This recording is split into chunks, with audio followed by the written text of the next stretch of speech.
بسم اللہ الرحمن الرحیم۔ اللہ کے ولیوں کی کراماتیں۔ اللہ پاک نے اپنے بندوں کی ہدایت کے لیے دنیا میں ہزاروں نبیوں اور رسول بھیجے۔ الگ الگ قوموں کی طرف الگ الگ زمانے میں الگ الگ نبی تشریف لائے۔ ان نبیوں کو اللہ پاک نے ایک خاص کمال عطا فرمایا جسے معجزہ کہا جاتا ہے۔ ان سبھی نبیوں رسولوں کو دیکھ کر یہ کہے، ان کی ہدایتوں اور نصیحتوں کو سن کر الگ الگ زمانے میں کافی لوگ ایمان لائے، اور کافی لوگ ایسے بھی تھے جو معجزہ دیکھ کر بھی ایمان نہ لائے۔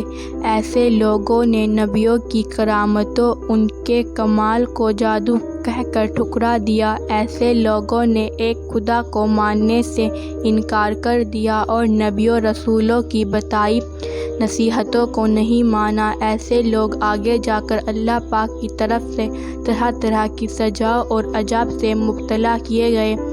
اسی طرح نبیوں اور رسولوں کا سلسلہ بند ہو جانے کے بعد اللہ پاک نے اپنے جن بندوں کو اصلاح اور تبلیغ کی ذمہ داریاں دی انہیں ولی کہا جاتا ہے۔ اللہ نے اپنے ان ولیوں کو بھی کچھ خاص طاقتیں عطا فرمائی جنہیں کرامات کہا جاتا ہے۔ ضرورت پڑنے پر اللہ کے ان نیک بندوں نے اللہ کی بخشی ہوئی اس طاقت کا استعمال فرمایا۔ آپ نے دور اور نزدیک کے سینکڑوں ولیوں کی کراماتیں دیکھی سنی ہوگی۔ حضرت خواجہ غریب نواز رحمۃ اللہ علیہ کی بہت سی کراماتیں آپ نے سنی ہوگی۔ آپ اپنے پیارے رسول کے فرمان کے مطابق تبلیغ و اصلاح کے لیے ہندوستان تشریف لائے اور اجمیر کو اپنا تبلیغ مرکز بنایا۔ اجمیر پہنچتے ہی آپ آرام کرنے کے لیے جس پیڑ کے نیچے بیٹھے، وہاں اس وقت کے راجا کے جانور، راجا کے پلے ہوئے اونٹ بیٹھا کرتے تھے۔ راجا نے سپاہیوں نے جب آپ کو بیٹھے دیکھا تو راجا کے سپاہیوں نے آپ سے کہا، یہاں سے اٹھ جاؤ، یہاں ہمارے راجا کے اونٹ بیٹھا کرتے ہیں۔ آپ حضرت خواجہ غریب نواز رحمۃ اللہ علیہ نے فرمایا، اونٹ تو کہیں اور بھی بیٹھ سکتے ہیں۔ یہ سن کر راجا کے سپاہیوں نے آپ کو تیز آواز میں اٹھنے کو کہا۔ آپ اسی طرح وہیں سے اٹھ گئے اور چل دیے۔ اگلے دن ایک عجیب سے واقعہ ہوا۔ جب راجا کے سپاہیوں نے اونٹیں بٹھائی تو اپنی جگہ سے اٹھانا چاہا تو اونٹ تمام کوششوں کے باوجود نہیں اٹھے۔ یہ دیکھ کر سپاہی دنگ رہ گئے اور ساری بات اپنے راجا کو بتائی۔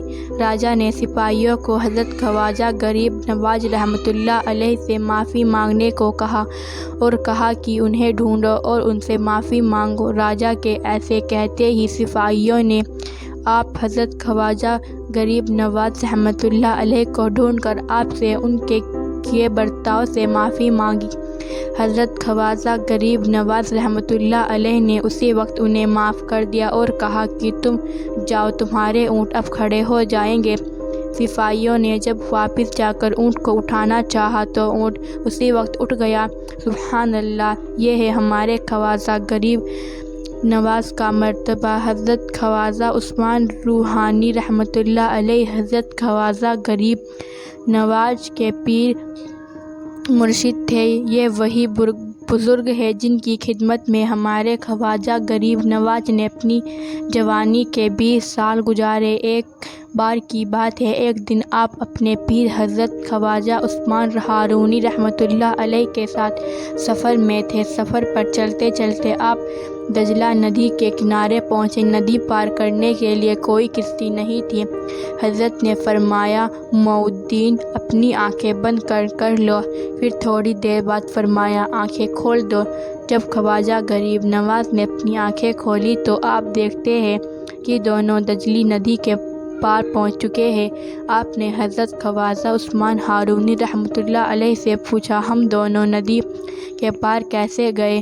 حضرت نے فرمایا، میں نے صرف 5 مرتبہ سورہ فاتحہ پڑھ لی، اس کی برکت سے اللہ پاک نے ہم دونوں کو خیریت کے ساتھ دریا کے پار پہنچا دیا۔ یہ مقام اور مرتبہ انہی کو نصیب ہوتا ہے جو اپنی زندگی اللہ کی مرضی کے مطابق ڈال دیتے ہیں۔ اور پھر اسی کو ہو جاتے ہیں۔ اس لیے اللہ پاک ان کی زبانوں میں ایسی تاثیر عطا فرما دیتے ہیں کہ وہ جو کہتے ہیں وہ ہو جاتا ہے۔ یہ طاقت ہر کسی کو نہیں ملتی، یہ صرف اللہ کے خاص بندوں کو دی جاتی ہے۔ جس نے اپنے آپ کو اللہ کے حوالے کر دیا، سمجھو اس نے اپنی زندگی میں سب کچھ پا لیا۔